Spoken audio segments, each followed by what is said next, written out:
Hola, ¿qué tal? Welcome to the channel where we share advice on travel in Spain and Portugal. And welcome to a new session of questions and answers. A quick summary of how these Q&A videos work. You have a question for us. If you want a quick answer, find a video related to the question, fire away, and within a day you will get an answer. We attempt to reply to all incoming questions every 24 hours. But if you cannot find a video related to your question or are not on a rush, leave your question at the commentary box down below here and we will reply to it on the next Q&A session. The next session, by the way, is due to air around the middle of October.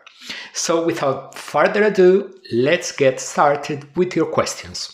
I am reading your questions on a prompter I have on my camera. Okay, so Arthur says, hello, I am planning to visit Madrid and a few other locations in Spain in 2025. I have been seeing and reading quite a bit about anti-tourist feelings among some segment of your population.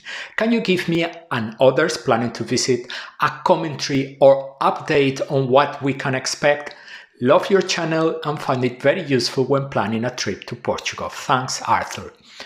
Thank you, Arthur. Yours is a truly topical question.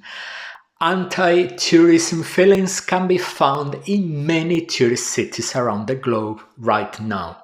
When the growth of tourism impacts on the daily life of the locals, many people are going to be angry, and it's not difficult to understand why. Spain is right now the second country in the world receiving the largest number of foreign tourists per year. And the way tourism has become a commodity, ignoring the rights of the city's inhabitants, has fueled protests everywhere. There have been demonstrations in many parts of Spain, not just in Barcelona, in Madrid, Malaga, Seville, Valencia, the Balearic, the Canary Islands, everywhere. It should be made very clear that protesters are against over-tourism, not against tourism. They understand the importance of tourism receipts. In terms of impact on the daily life of the foreign tourist in Spain, I would say that the protests right now have next to zero impact. None. Out of the 90 million foreign tourists arriving this year, only a negligible minority will come into contact with any type of protest. The media is keen to exploit stories related to the topic, but then that's the media for you. Over-tourism is killing the cities, but the burden of the tragedy is felt by the locals. Tourism goes on, it's business as usual. We've been several times to Madrid and Barcelona over the recent weeks, and we haven't noticed any change whatsoever beyond the fact that there are more tourists than ever before. A question from Cindy. We are touring Andalusia and our route is Madrid to Cordoba to Seville. We scheduled 4 days in Cordoba and are thinking of taking a day trip to Granada to see the Alhambra, which is better, taking the train or renting a car. Cindy, every time someone shares their plans for a day trip to Granada, we feel so sad. You cannot believe how sad we feel. Yes, the Alhambra is extraordinary, but so is Granada, and we advise everyone to dedicate at least 2 full days to the city. You could split your stay between Cordoba and Granada, but to answer your question, take the train. There are strict car restrictions in the center of Granada. Vahi asks, do you recommend a day trip from Madrid to Valencia or Madrid to Seville? Thanks in advance, love your YouTube channel. Hi Vahi, no we don't. In the first comment below the video we're going to put a link to another video with our recommendations for lengths of stay in the most important Spanish cities, including Valencia and Seville. In both cases we recommend a minimum non-negotiable stay of 3 nights. Nino wants to know, is it too cold for swimming in Cascais in October? You will need to define what is cold for you. It is not the same if you've come from Alaska or from the Middle East. but the average temperature in the waters of Cascais for the month is 19 degrees Celsius or 67 Fahrenheit. Yolanda is asking, I'm planning to visit several cities in Spain by train. I'm not comfortable taking the metro from the railway station to my hotel with my luggage. What is better, Uber or a taxi? Thank you. Hi Yolanda. You cannot take Uber for granted in all Spanish cities, so most times a taxi will be a safer choice, the only exception being Seville, where we advise you to take a ride-sharing service. Bear in mind, Uber is not the only option. In the case of Seville, you can also take a Bolt or a Cabify. Aziz asked, can I drive my car easily in Madrid? I am from Morocco. Are there any restrictions to drive in Madrid? Thanks. Yes, there are restrictions indeed, which depend on the car model you drive and its age.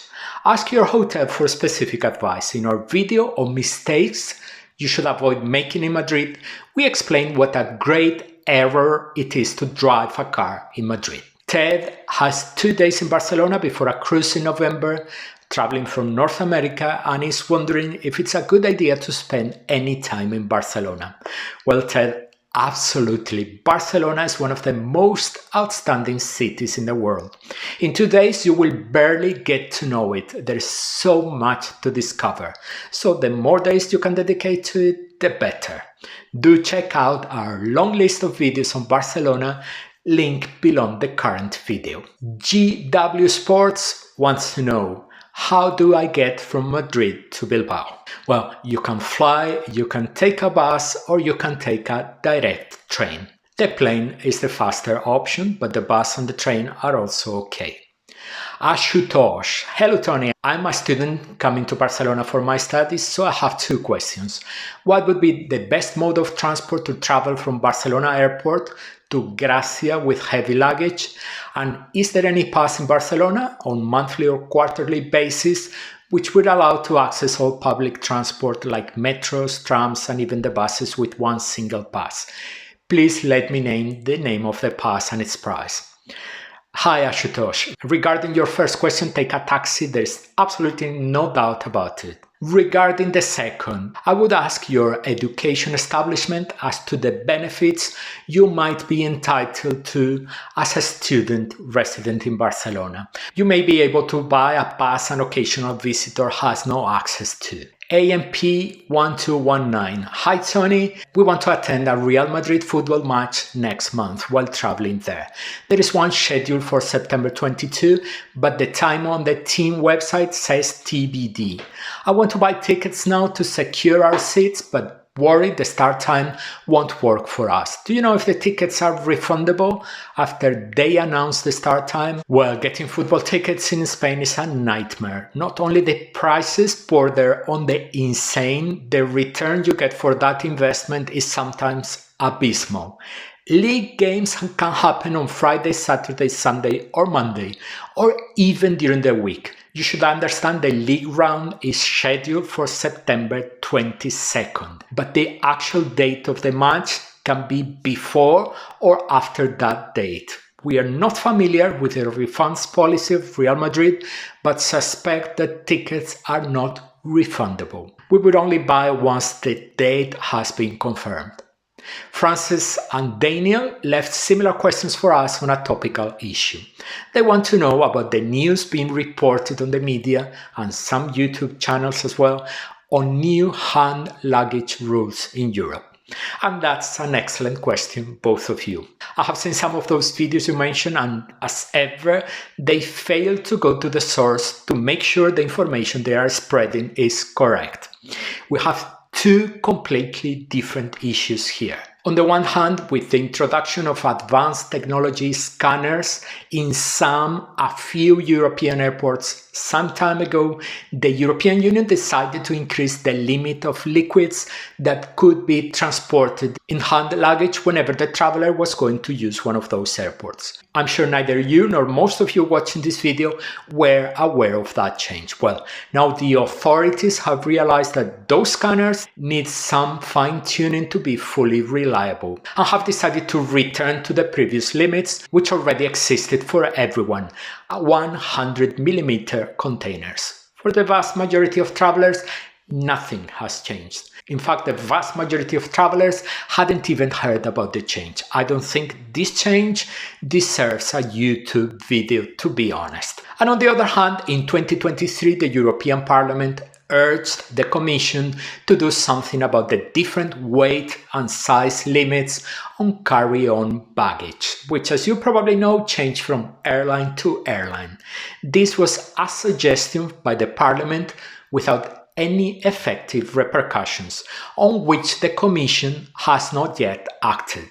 So there is absolutely no news on that front. Linda wants to know, do you think visiting Toledo on a Monday would be a bad idea? Will I find many places closed?